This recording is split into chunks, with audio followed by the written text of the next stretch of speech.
Salam Patriot di Suara Patriot bersama Chandra Tua. Hari ini kita akan mengungkap salah satu bab paling kelam dalam sejarah modern China.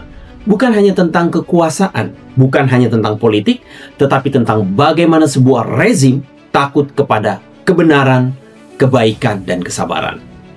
Inilah kisah tentang bagaimana Jiang Zemin, pemimpin Partai Komunis China pada akhir 1990-an, melancarkan penindasan brutal terhadap Falun Gong, sebuah latihan meditasi yang damai yang berakar pada nilai sejati, baik, dan sabar. Bayangkan, saudara-saudaraku, sebuah ajaran yang mengajarkan orang untuk jujur, ramah, baik, dan sabar. Sebuah latihan yang menyiapkan tubuh, menenangkan hati, dan menguatkan iman. Tetapi bagi PKC itu dianggap ancaman. Mengapa? Karena nilai sejati baik sabar bertolak belakang dengan nilai komunis yang penuh kebohongan, kebencian, dan pertarungan. Pada akhir 1990-an, Falun Gong berkembang pesat di China. Diperkirakan ada lebih dari 70 juta praktisi, lebih banyak dari jumlah anggota Partai Komunis itu sendiri. Rakyat dari berbagai kalangan, petani, pekerja, intelektual, bahkan pejabat ikut berlatih. Rakyat merasakan kesehatan membaik, moral meningkat, keluarga harmonis. Tetapi bagi Jiang Zemin, hal ini menimbulkan rasa takut. Ia melihat rakyat mulai menemukan harapan di luar partai, iman di luar ideologi komunis. Dan inilah yang paling dibenci oleh komunisme, iman di luar kendali partai.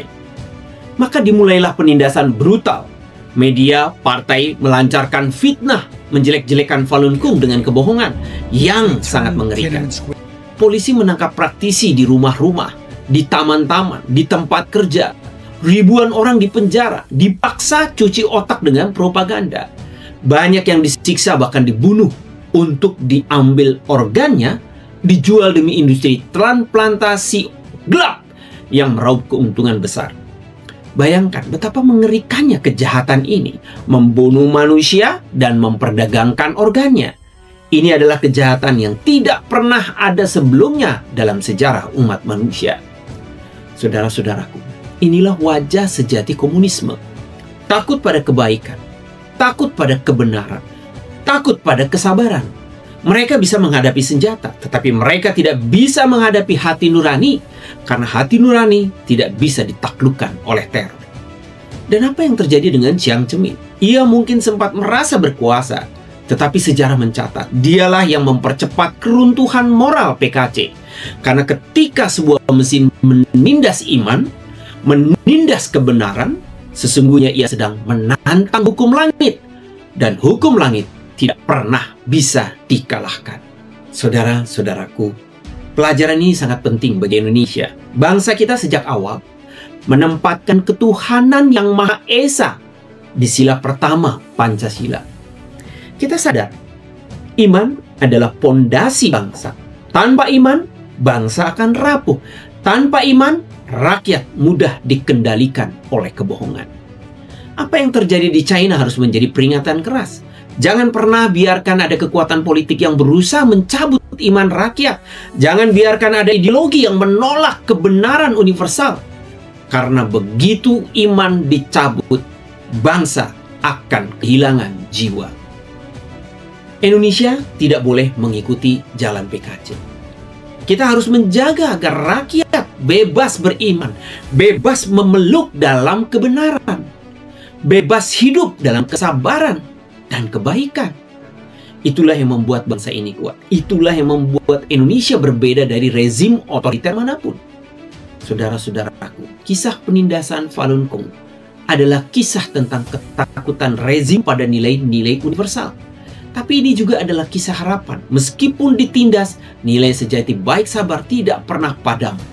Ia terus hidup, terus menyebar, bahkan sampai ke seluruh dunia. Saat ini lebih dari 100 negara. Hari ini praktisi Falun Gong masih dianiaya di China. Tetapi mereka juga berdiri tegak di New York, London, Sydney, dan Jakarta. Mereka berdiri bukan untuk politik, tetapi untuk hati nurani. Menyerukan agar dihentikan penganiayaan oleh PKC kepada rakyatnya sendiri. Inilah bukti bahwa kebenaran tidak bisa dimusnahkan. Maka pelajaran bagi kita jelas. Mari kita jaga nilai-nilai universal. Mari kita ajarkan anak muda Indonesia untuk hidup dengan jujur, berbuat baik dan sabar menghadapi cobaan hidup ini.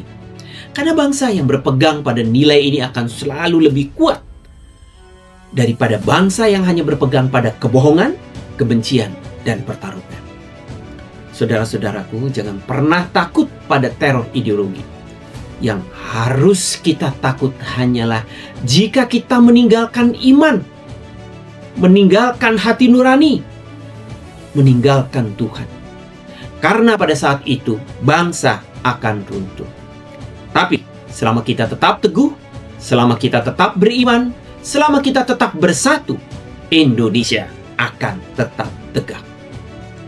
Suara Patriot untuk Indonesia berdaulat.